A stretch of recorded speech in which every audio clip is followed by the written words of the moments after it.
गीता के विशिष्ट अध्याय 10वां अध्याय।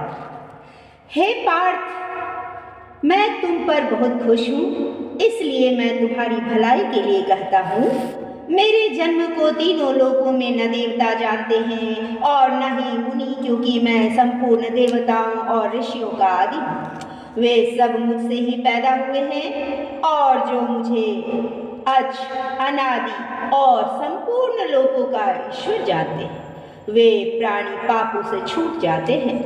हे अर्जुन, बुद्धिमान अव्याकुलता, क्षमा, सत्य, सुख, दुख, उत्पत्ति, लय, भय और अभय, अहिंसा, ममता, धैर्य से सब प्राणी के भाव अलग अलग मुझसे ही होते हैं।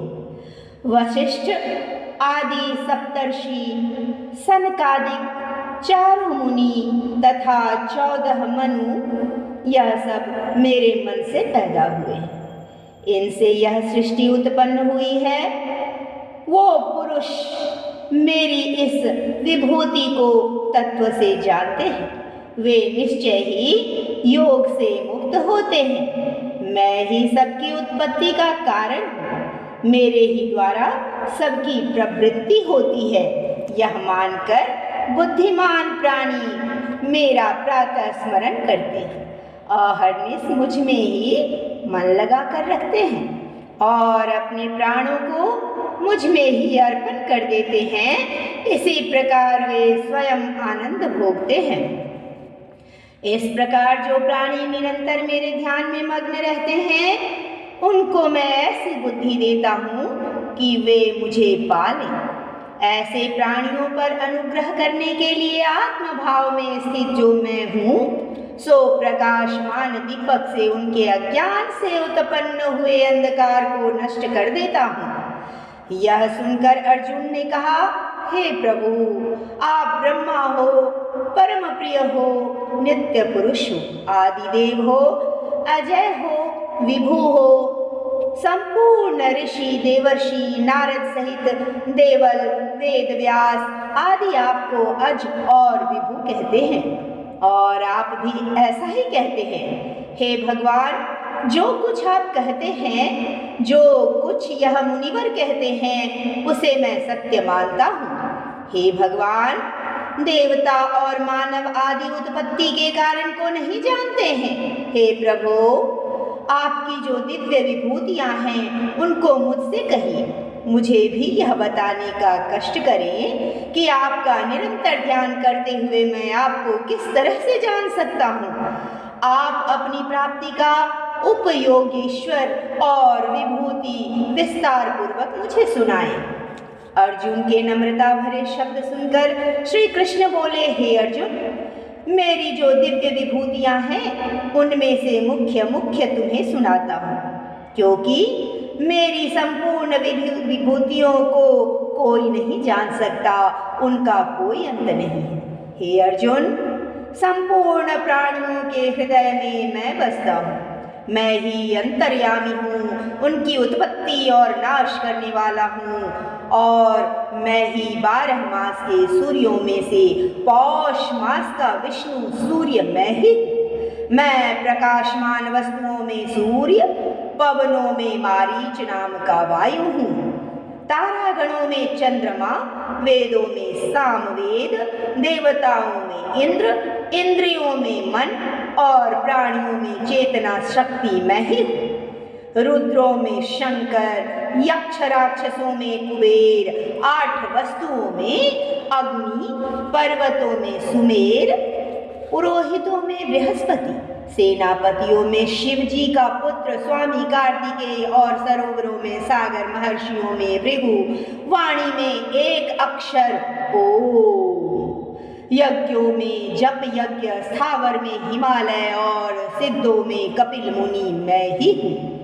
घोड़ों में उच्चैः श्रवा, हाथियों में ऐरावत, अस्त्रों में व्रज, गौओं में कामधेनु, उत्पन्न करने वालों में कामदेव, सांपों में, वासुकी नागों में, शेषनाग, जलचरों में, वरुण पितरों, अर्यत्र शासन करने वालों में यम मैं ही हूँ। दैत्यों में प्रहलाद, निगलने वालों में काल, पशुओं में सिंह, पक्षियों में गरुड़, पवित्र करने वालों में पवन, शस्त्रधारियों में परशुराम, मछलियों में मगर करने वालों में पवन, शस्त्रधारियों में परशुराम, मछलियों में मगर और नदियों में गंगा। सृष्टि का आदि मध्य अवसान मैं ही हूँ। विद्याओं में अध्यात्म और नदियों में सिद्धांत, अक्षरों में आकार, चारों ओर मुख वाला, सबको उत्पन्न करने वाला, सबका जीवन, सबको पालन पोषण करने वाला मैं ही हूँ। स्त्रियों में कीर्ति, श्रीवाणी, नेधा, स्मृति, द्युति, शांति और क्षमा। श्यामदेव में मंत्रों, बृहत्साम, छंदमासी में मार्ग, सर्व और ऋषियों में वसंत मैं ही हूँ। कपट में जुआ, तेजस्विनी में तेज, विजयकर्ताओं में विजय, उद्योगियों में उद्यम और सत्यबल मैं ही हूँ। यादवों में वसुदेव, पांडवों में धनंजय, मुनियों में व्यास, कवियों में सुखदेव मैं ही हूँ। जीतने की इच्छा करने वालों के लिए नीति प्राप्त करने वाले उपयोगी तत्वज्ञानियों में ज्ञान मैं ही हूँ। संपूर्ण प्राणियों को उत्पन्न करने का बीज भूत मैं ही हूँ। चराचर प्राणियों में ऐसा कोई भी नहीं जिसमें मैं नहीं हूँ। मेरी दिव्य विभूतियों का अंत कोई नहीं है। जिसमें मैं ही हूँ वह जीवित नहीं है। मैं सर्वव्यापी हूँ। सारा संसार मुझसे चल रहा है। मैंने ही सृष्टि की रचना की है और मैं ही एक दिन महाप्रलय लाकर इसका नाश कर दूंगा। फिर नई सृष्टि रचने का कार्य मैं ही करूंगा। मैं जानता हूँ कि इस संसार में ऐसे भी प्राणी पैदा होंगे जो अपने को मुझसे भी शक्तिशाली समझेंगे। तभी मैं अवतार लेकर उनका सर्वनाश करूंगा। इन सब बातों को अलग अलग जानकर तुम्हारा क्या भला होगा। तुम इतना ही जान लो कि इस संपूर्ण जगत को मैंने अपने एक अंग से धारण कर रखा है। 11वां अध्याय कुछ इस प्रकार है। भगवान की विभूतियों को सुनकर अर्जुन ने कहा, हे प्रभु, त्रिलोकीनाथ, आपने मेरे ऊपर अनुग्रह करके जो ज्ञान मुझे दिया है, इससे मेरा सारा मोह दूर हो गया है। प्रभु, मैंने प्राणियों की उत्पत्ति और प्रलय का वृतांत आपके मुंह से विस्तार पूर्वक सुना और आपका लक्ष्य महात्म्य भी सुना। अब आप मुझे ज्ञान, शक्ति, बल, ऐश्वर्य, वीर्य और तेज, इन 6 गुणों से युक्त अपने रूप के दर्शन करा दीजिए। यदि आप समझते हैं कि मैं आपका रूप देख सकता हूँ तो योगेश्वर, आप एक बार मुझे अपने अविनाशी रूप को दिखाएं। यही मेरी इच्छा है। अर्जुन की बात सुन भगवान कृष्ण बोले, हे अर्जुन, तुम मेरे सैकड़ों हजारों रूपों को देख सकते हो। यह मेरे अनेक प्रकार के दिव्य रूप हैं। यह सब अनेक वर्ण और अनेक प्रकृतियों के हैं, परंतु मेरे शरीर में सूर्य, वसु, रुद्र, अश्विनी कुमार और मरुद गणों के देव और उन आश्चर्य युक्त बातों को देखोगे जो तुमने पहले कभी नहीं देखी है। मेरे इस शरीर में चराचर सारे विश्व को एक स्थान पर इकट्ठे देख सकते हो और भी जिन चीजों को तुम देखना चाहते हो वह सब देख लो। तुम अपने इन नेत्रों से मुझे नहीं देख सकते हो, इसीलिए मैं तुम्हें दिव्य नेत्र प्रदान करता हूँ जिनसे तुम मेरा विराट रूप देख सकोगे। इतना कहकर श्री भगवान श्री कृष्ण ने अर्जुन के सामने अपना विराट रूप प्रकट कर दिया। उसमें उनके मुख में विराट रूप एक के बाद एक दिव्य गोचर हो रहा था। अर्जुन ने उस दिव्य शरीर में एक ही स्थान पर अनेक प्रकार से स्थिति संपूर्ण जगत को देखा। इतना विराट रूप देखकर अर्जुन की आंखें बंद होने लगी। वह धरती पर गिरते गिरते बचा अपने दोनों हाथ जोड़कर वह कृष्ण जी के सामने खड़ा होकर कहने लगा, हे प्रभु, मैंने आपके शरीर में संपूर्ण जगत को देख लिया है। वास्तव में ही आप सृष्टिकर्ता हैं। आप ही तीनों लोकों को अपने अंदर समाये हुए हैं। आपके मन के अंदर ही ब्रह्मा, कमल और आसन लगाए हुए बैठे हैं। हे वासुदेव, आपके शरीर के अंदर सब एक स्थान पर मुझे अनेक भुजाएं, अनेक उदर, अनेक मुख, नेत्र और अनंत रूप दिखाई दे रहे हैं। आपका आदि मध्य नहीं दिखाई देता। मुझे ऐसा दिखाई देता है कि आप किरीट, गदा, चक्र धारण करते हैं। तेज पुंज हैं। चारों ओर आपका तेज अग्नि और सूर्य के समान चारों ओर विद्यमान है, जिसे देखकर मेरी आंखें चकाचौंध हो गई हैं। हे मधुसूदन, मुमुक्ष जनों में जाने वाले आप ही। इस संसार का आधार आप ही हो। सनातन धर्म के अक्षर तथा विनाश रहित भी आप ही हो। आप ही सनातन पुरुष हो। आपका मध्य अंत कुछ नहीं है। सूर्य, चंद्रमा आपके नेत्र हैं। जलती हुई आग की भांति आपका मुख है। आपका इस विराट रूप का तेज देखकर लोग डरते हैं। हे मधुसूदन, आकाश और धरती के बीच में जो रिक्त स्थान पड़ा है, इन सब में आप अकेले व्याप्त हो रहे हैं। हे प्रभु, देवतागण डर के मारे आपकी शरण आए हैं। कितनी अचंभित होकर दूर से ही प्रणाम कर रहे हैं। महर्षियों और योगियों के समूह आपकी स्तुति कर रहे हैं। हे मधुसूदन, आपके इस विराट रूप को देखकर तो समस्त देव डर गए हैं। मैं भी डर के मारे व्याकुल हो रहा हूँ। यह आपका शरीर इतना बड़ा कि आकाश को स्पर्श करता है। बड़ा कांतिमय है। अनेक वर्णों से युक्त इसमें बड़ा विस्तीर्ण सुख है। बड़े बड़े नेत्र हैं। इसे देखकर डर लग रहा है। प्रभु, यह कैसा विराट रूप है, जिसके आगे सारा संसार अपने आप झुक जाता है। आप महान ही नहीं, विचित्र भी हैं। हे प्रभु, यह मैं क्या देख रहा हूँ? धृतराष्ट्र के सारे पुत्र आपके मुंह में प्रवेश करते नजर आ रहे हैं। इसमें से कितनी ही आपके दांतों तले दबकर चूर्ण बन गए हैं। जैसे नदियों की अनेक शाखाएं सागर की ओर ही दौड़ती हैं, वैसे ही तुम्हारे जाज्वल्यमान मुख में प्रवेश करते दिखाई देते हैं। हे भगवान, जैसे अत्यंत वेगवती नदी नाश के लिए बढ़ती जाती है, वैसे ही बड़े लोग नाश के लिए आपके मुख में घुसे जा रहे हैं। हे कृष्ण, अपने प्रज्वलित मुखों में संपूर्ण लोकों को चारों ओर से चटाते हुए अपना ग्रास बना रहे हो और आपकी उग्र कांति सब जगह को अपने प्रकाश से परिपूर्ण करके तृप्त कर रही है। हे प्रभु, आप ऐसे ही उग्र रूप वाले कौन हैं? अब आपको बार बार नमस्कार करता हूँ। मैं आपकी प्रवृत्ति नहीं जानता, इससे आदि पुरुष मैं आपको जानना चाहता हूँ।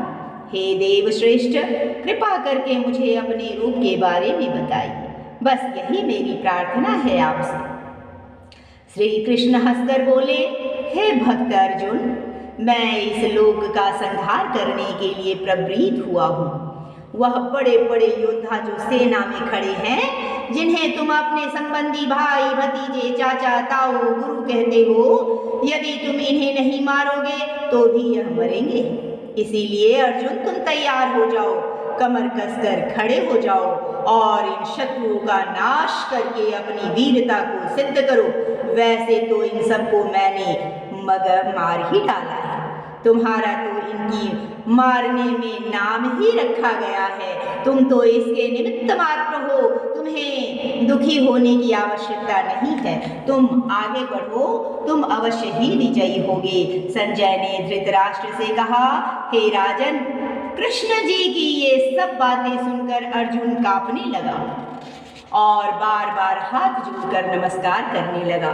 डर के मारे कांपते स्वर में अर्जुन बोला, हे प्रभु, आपका प्रभाव अद्भुत है, कीर्ति अतुलनीय है। इसी कारण यह जगत हर्षित होता है। आप में अनुराग रखना है। राक्षस डर के मारे भाग रहे हैं, सिद्ध पुरुष आपको नमस्कार कर रहे हैं। हे त्रिलोकीनाथ, आपको सब प्राणी नमस्कार कर रहे हैं, क्योंकि आप तो ब्रह्मा से भी बड़े आदि करते हैं और आप सत्य के पुजारी अविनाशी, इसलिए आप सब प्राणियों के लिए नमस्कार करने के योग्य हैं। हे प्रभु, आप आदि और पुरातन पुरुष हो, संपूर्ण विश्व के ज्ञाता हो। जो कुछ जानने योग्य वस्तु है वह आप ही हो। मुनियों के परम धर्म आप ही हो। यह संपूर्ण विश्व आपके अनंत रूप में व्याप्त है। वायु, यम, अग्नि, वरुण, चंद्रमा, ब्रह्मा और ब्रह्मा के पितामह भी आप ही हैं। इसलिए आपको कोटि कोटि प्रणाम करता हूँ। हे परमेश्वर, आपको चारों ओर से नमस्कार है। आप अनंत वीर्य और अनंत पराक्रम से युक्त हो। आप में सब कुछ व्याप्त है, इसी से आप सर्व हैं। मैं आपको अपना स्नेही मानता हूँ। पहले मैं आपको केवल अपना मित्र मानता था, किंतु आज आपका विराट रूप देखकर आपकी महिमा को जान गया हूँ। अब से पहले तो मैं एक मित्र के नाते आपसे मजाक भी कर लिया करता था। खाते पीते चलते फिरते हम आपस में छेड़छाड़ भी कर लिया करते थे और लोगों की तरह हम दोनों भी सबके सामने एक दूसरे से हंसी मजाक करके उलझ भी जाया करते थे। आज मुझे लग रहा है कि यह मेरी भूल थी। मैं आपसे छेड़छाड़ करके अपने को दोषी मानता हूँ। अब मैं आपसे क्षमा प्रार्थी हूँ। आज तो मेरी आंखों के आगे से जैसे पर्दा उठ गया है। आप ही माता, पिता और महान गुरु हैं। तीनों लोकों में आपके बराबर कोई नहीं है। हे प्रभु, आप ही ईश्वर हैं। आप पूज्य हैं। आपको साष्टांग दंडवत करता हूँ। मुझ पर कृपा कीजिए। मेरे पिछले पापों को अनजान समझकर माफ कर दीजिए। जैसे कोई पिता अपने पुत्र की भूल को क्षमा कर देता है, मित्र मित्र की भूल को क्षमा कर देता है, पति पत्नी के अपराधों को सहन कर लेता है, मैं आपसे एक बार फिर विनती करता हूँ कि मैंने जो पहले भूलें की है उसका कारण केवल मेरी अज्ञानता अथवा आपका संपूर्ण परिचय न होना था। आज मैं बहुत खुश हूँ कि मैंने आज ईश्वर के साक्षात दर्शन कर लिए हैं। अब तो प्रभु आपके रूप को देखने की शक्ति मुझ में नहीं है। मेरी यही प्रार्थना है कि आप अपने पिछले रूप में ही वापस आ जाएं। मेरे लिए तो आपका पहला रूप ही अच्छा है। उस रूप में आप मेरे अपने लगते हैं। हे अर्जुन, मेरा यह तेजमयी रूप अनंत और आदि रूप है। इस रूप को तुम्हारे सिवा आज तक किसी ने नहीं देखा है। तुम पर खुश होकर मैंने आत्मयोग से अपना विराट रूप दिखाया है। चारों वेदों के ज्ञाता, सज्ञ साधन, दान, अग्निहोत्री दान, अग्निहोत्री आदि कर्म तथा उग्र रूप प्राप्त करके कोई मेरे इस रूप को देखना चाहे तो भी नहीं देख सकता। हे अर्जुन, मेरे इस विशाल रूप को देखकर तुम व्यथित न हो, व्याकुल न हो। अपनी सूरत को देखो, निडर होकर, खुशी मन होकर मेरे पहले रूप को फिर देखो। संजय ने धृतराष्ट्र से कहा, हे कौरव राजा, श्री कृष्ण भगवान ने फिर से अपना पुराना रूप धारण कर लिया और भयभीत अर्जुन को प्यार से कहा, हे वीर शिरोमणि, अब तुम खुश हो। हे कृष्ण, अब मेरा मन शांत है। आपका यह शांत मनुष्य रूप देखकर मेरा सारा डर जाता रहा। अब मेरे मन में कोई भी शंका नहीं। मेरी आत्मा के अंधेरे दूर हो गए। इस रूप को देखने के लिए तुमने तो मेरा देखा तरसते हैं।